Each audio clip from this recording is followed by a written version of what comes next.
এই সময়টা আপনি একটু ঠান্ডা মাথায় বাসায় গিয়ে চিন্তা করেন। আজকে আদনান ভাই ওয়াজ করে গেছে, আমি একটু চিন্তা করি, আপনার আমার হায়াত সর্বোচ্চ হয়তো ৬০-৭০ বছর,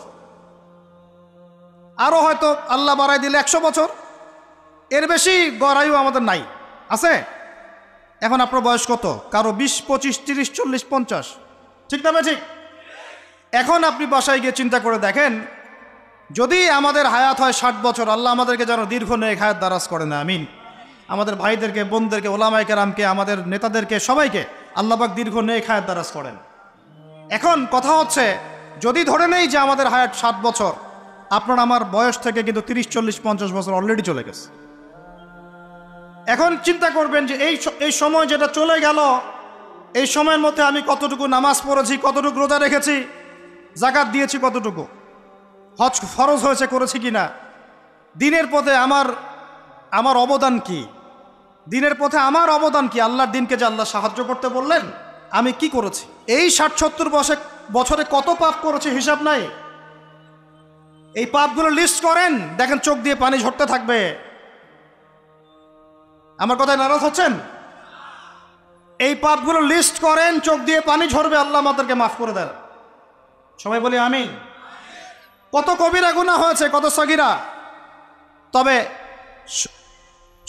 সন্তুষ্টির কথা এটাই, যদি এটা উপলব্ধি হয় যে না ভুল হয়ে গেছে, আপনি ওযু করে আসেন, 2 রাকাত নামাজ পড়েন, আল্লাহর কাছে ইস্তেগফার করেন, বলেন আস্তাগফিরুল্লাহ আল্লাযী লা ইলাহা ইল্লা হুয়াল হাইয়ুল কাইয়্যুম ওয়া আতুবু ইলাইহি। আল্লাহ পাক এক মুহূর্তে আপনার সব পাপ তো মাফ করে দিবেনই, সব গুনাহকে নেকি দিয়ে পরিবর্তন করে দিবেন ইনশাআল্লাহ। সময়ের কসম বলতে আল্লাহ কি বুঝিয়েছেন ভাই আমার সাথে বলেন? সময়ের গুরুত্ব, সময়ের, আরো আসতে বলেন, সময়ের, ওয়াল আসরি মানে সময়ের কসম, মানে সময়ের গুরুত্ব। আমাদেরকে সময়কে গুরুত্ব প্রদান করতে হবে। আল্লাহ পাক তৌফিক দান করেন। আজকে বাসায় কি করব? হায়াতের হিসাব নিব, কি করেছি এত বছরে, আর কি কি পাপ করেছি, পাপগুলোর কথা মনে পড়লে তওবা করে ফিরে আসবো ইনশাআল্লাহ। আল্লাহ পাক তৌফিক দান করেন। আর এখন বাকি সময় যতটুকু হায়াত আমাদের বাকি আছে, আমাদের কি কর্তব্য বলেন ভাই? আমাদের কর্তব্য কি এতটুকুই, যেভাবে জীবনযাপন করছি এইটুকুই করব, না আমাদের আরো কোনো কর্তব্য আছে? কথা কি বোঝা যায় না যায় না? আমাদের কর্তব্য কি বলেন? 1 নাম্বার, আমরা নিজেরা আগে আল্লাহ পাকের কোরআন এবং নবীর সুন্নতের উপর আমল করবো ইনশাআল্লাহ, রাজি আছি? 2, আমাদের পরিবারকে এর উপরে প্রতিষ্ঠা করবো ইনশাআল্লাহ, রাজি আছি? 3, আমাদের সন্তানদেরকে কোরআন সুন্নাহ অনুযায়ী বড় করবো ইনশাআল্লাহ, রাজি আছি? 4, আমাদের অর্থনীতি হবে হালাল কোরআন সুন্নাহ ভিত্তিক, রাজি আছি? 5, আমাদের শিক্ষা হবে কোরআন সুন্নাহ ভিত্তিক, রাজি আছেন? আমাদের সামাজিক যে সিস্টেম এটা হবে কোরআন সুন্নাহ ভিত্তিক, রাজি আছেন? এর উপরে আমি গেলাম না। সমাজ পরিবর্তন হলে উপরটা এমনি পরিবর্তন হয়ে যাবে ইনশাআল্লাহ, অটোমেটিক্যালি। ওয়াল আসরি, সময়ের কসম। আরেকটা বিষয়, সময়ের কসম বলতে আল্লাহ পাক এটাও বুঝিয়েছেন, একটু অতীতের দিকে তাকায় দেখেন। কোন দিকে? অতীতের দিকে, পাস্টের দিকে তাকান, অতীতের দিকে তাকান। যুগ যুগ ধরে একটা সুন্নতের দিকে আপনি তাকান, যে পৃথিবীর শুরু থেকে কিয়ামত পর্যন্ত আল্লাহ পাকের একটা সুন্নত আছে। আল্লাহর সুন্নত কি? আল্লাহর সুন্নত এটা, প্রত্যেক যুগে যুগে যে বা যারাই আল্লাহর বিধান মেনে চলেছে, আল্লাহ পাক তাদেরকে দুনিয়াতেও সমৃদ্ধি দিয়েছেন, পরকালে জান্নাত দিয়েছেন, সুবহানাল্লাহ। আর দুনিয়াতে প্রত্যেক যুগে যুগে যে বা যারাই আল্লাহর বিধান মানে নাই, রাসূলের বিধান মানে নাই, আল্লাহ দুনিয়াতে লাঞ্ছিত করেছেন, পরকালে জাহান্নাম দিয়েছেন। বলেন নাউজুবিল্লাহ। আমার কথা বুঝতে পারলেন ভাই? আরো একবার রিপিট করছি, আল্লাহর সুন্নত কি? আল্লাহর সুন্নত হচ্ছে প্রত্যেক যুগে যুগে যে বা যারাই আল্লাহ এবং তার রাসূলের বিধান মেনে চলেছে, আল্লাহ দুনিয়াতেও সুখী করেছেন, পরকালেও জান্নাত দিয়েছে। প্রত্যেক যুগে যুগে যে বা যারাই দুনিয়াতে আল্লাহ এবং তার রাসূলের বিধান মেনে চলে নাই, দুনিয়াতেও লাঞ্ছনা, পরকালেও বলেন লাঞ্ছনা। এখন একটা এক্সাম্পল দেই, নূহ আলাইহিস সালামের যুগ দেখেন, যারা আল্লাহর বিধান মেনেছে আল্লাহ নাজাত দিয়েছেন, মানে নাই ডুবিয়ে মেরেছেন, ঠিক আছে কথা? মূসার যুগ দেখেন আলাইহিস সালাম, আল্লাহর বিধান মেনেছে, বনু ইসরাইলকে নাজাত দিয়েছেন, মানে নাই ফেরাউনকে ডুবায় মেরেছেন। দেখেন আপনি শুআয়বের কওমকে দেখেন, শুআয়ব আলাইহিস সালামের কওম, কওমে মাদিয়ান, আল্লাহর বিধান মেনেছে, যারা আল্লাহ পাক নাজাত দিয়েছেন, মানে নাই ভূমিকম্প দিয়ে ধ্বংস করেছে। কওমে লূত, কিছু মানুষ বিধান মেনেছে, আল্লাহ নাজাত দিয়েছেন, মানে নাই আল্লাহ রব্বুল আলামিন লূত আলাইহিস সালামের কওমকে একদম আসমানে উঠিয়ে পাথর নিক্ষেপ করে থেতলা করে আবার উল্টা দিকে দাফন করে দিয়েছেন। নাউজুবিল্লাহ। এদের পাপ ছিল, এটা সমকামী ছিল, সমকামী, যে সমকামিতা এখন ছড়িয়ে পড়ছে আপনাদের মধ্যে। নাউজুবিল্লাহ। আল্লাহ পাক আমাদেরকে হেফাজত করেন। একইভাবে নবী সাল্লাল্লাহু আলাইহি ওয়াসাল্লামের যুগ তাকান, এই যে আবু জেহেল, আবু লাহাব, উতবা, শাইবা, রাবিআ, এরা আল্লাহর বিধান মানে নাই, আল্লাহ ধ্বংস করেছেন। আবু বকর, ওমর, ওসমান, আলী রাদিয়াল্লাহু আনহু আজমাইন, তারা মেনেছেন, আল্লাহ দুনিয়াতে সমৃদ্ধি দিয়েছেন, পরকালে জান্নাত। বুঝাতে পারলাম কি ভাই? বলে আসরি মানে কি বুঝাতে পারলাম? আল্লাহ পাক এই সময়ের কসম করে বলছেন, হে মানুষ শোনো, ইন্নাল ইনসানা লাফি খুসর, সমস্ত মানুষই ক্ষতির মধ্যে আছে। বলেন নাউজুবিল্লাহ। এখানে আল্লাহ পাক একদম আমভাবে সবাইকে বলছেন, সবাই ক্ষতির মধ্যে আছে। মানুষের ক্ষতি কয় প্রকার?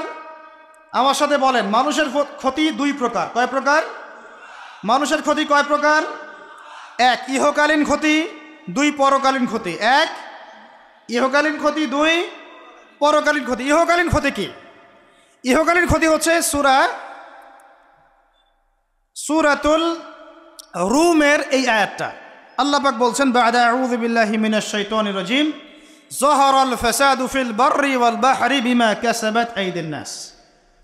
আল্লাহ পাক বলছেন, জলে, জলে মানে পানিতে, এবং স্থলে মানে এই যে জমিনে, জলে এবং স্থলে যত বিপর্যয়, অরাজকতা, এই যে আপনারা দেখছেন ফাসাদ, ফিতনা যে ছড়িয়ে পড়ছে, এগুলো মানুষের হাতের কামাই, মানুষের হাতের কামাই।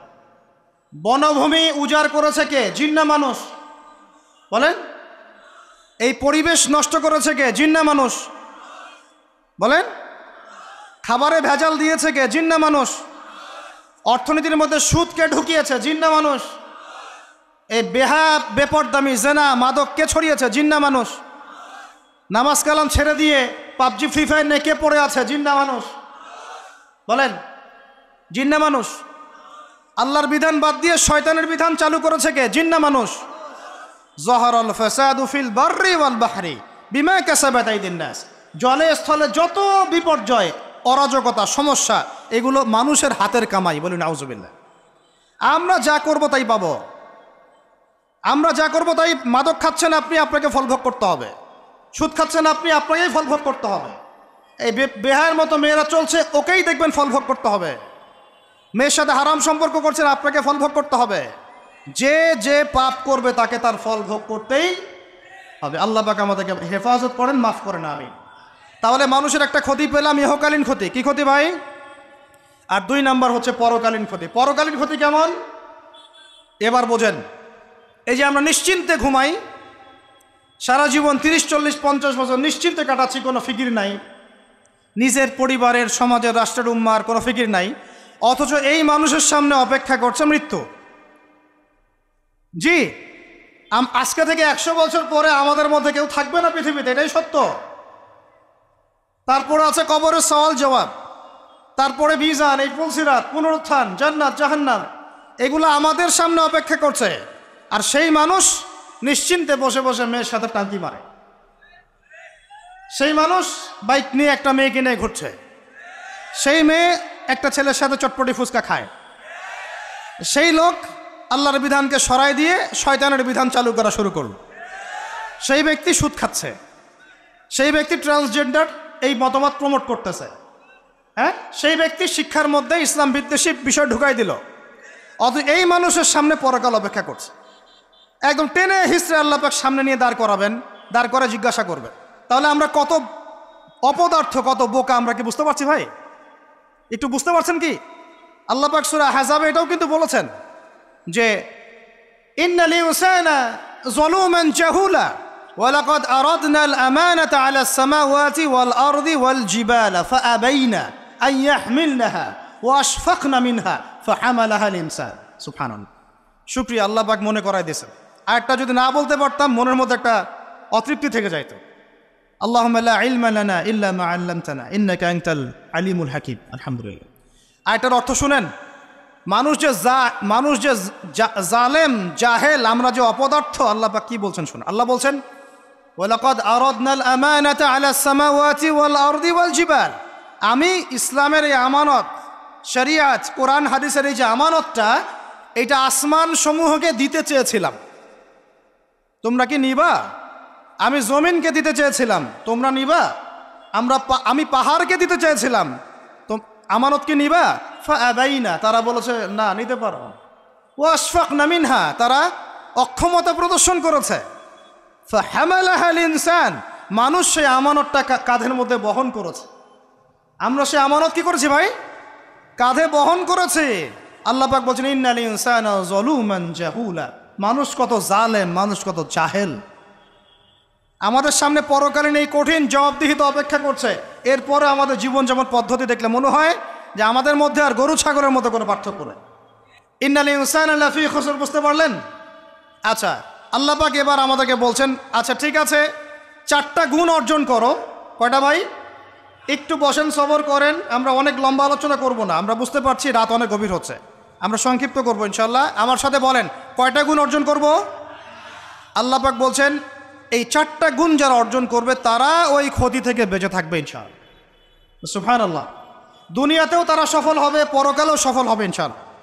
আল্লাহ বলছেন ইল্লাল্লাযীনা আমানু, তারা নয় যারা এক ঈমান এনেছে, তারা ক্ষতির মধ্যে নাই, যারা ঈমান এনেছে। 2 ওয়া আমিলুস সলিহাত, সৎ আমল সম্পাদন করেছে। কি আমল?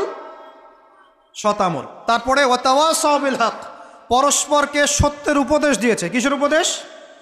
সত্যের। 4 ওয়া তাওয়াসাউ বিস সবর, এবং পরস্পরকে ধৈর্যের উপদেশ দিয়েছে। কয়টা বললাম বলেন তো ভাই? আমার সাথে বলেন। 1 নাম্বার কি? 4টা গুণাবলী অর্জন করলে ক্ষতি থেকে বাঁচতে পারবো, অন্যথায় কোনো সুযোগ নাই। যত বড় ফকিহ হন, আলেম হন, মুহাদ্দিস হন, মুফাসসির হন, পলিটিক্যাল নেতা হন, কোনো লাভ নাই, কিচ্ছু হবে না পরকালে, একদম নাজাতের রাস্তা বন্ধ যদি 4টা গুণাবলী অর্জন না করতে পারি। কয়টা ভাই? 1 নাম্বার ইল্লাল্লাযীনা আমানু, যারা ইমানদার হয়েছে। 1 নাম্বার কি? ইমানদার হয়েছে, পাক্কা ইমানদার হয়েছে। 2 নাম্বার ওয়া আমিলুস সলিহাত, সৎ আমল করেছে। কি আমল? ওয়া তাওয়াসাউ বিল হক, হকের দাওয়াত দিয়েছে। কিসের দাওয়াত? 4 নাম্বার ওয়া তাওয়াসাউ বিস সবর, ধৈর্যের দাওয়াত দিয়েছে, ধৈর্যের উপদেশ। কিসের উপদেশ? এটা কি শুধু একজন ব্যক্তির উপরে বর্তাবে না সবার উপর দায়িত্ব? এই সূরায় কি শুধু আলেমদেরকে উদ্দেশ্য করা হচ্ছে?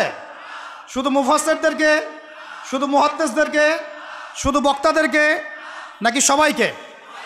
এই সবাই মিলে যখন এই 4টা গুণাবলী অর্জন করবেন দেখবেন ইনশাআল্লাহ দুনিয়াতেও বিজয় আমাদের, পরকালে আমাদের ইনশাআল্লাহ।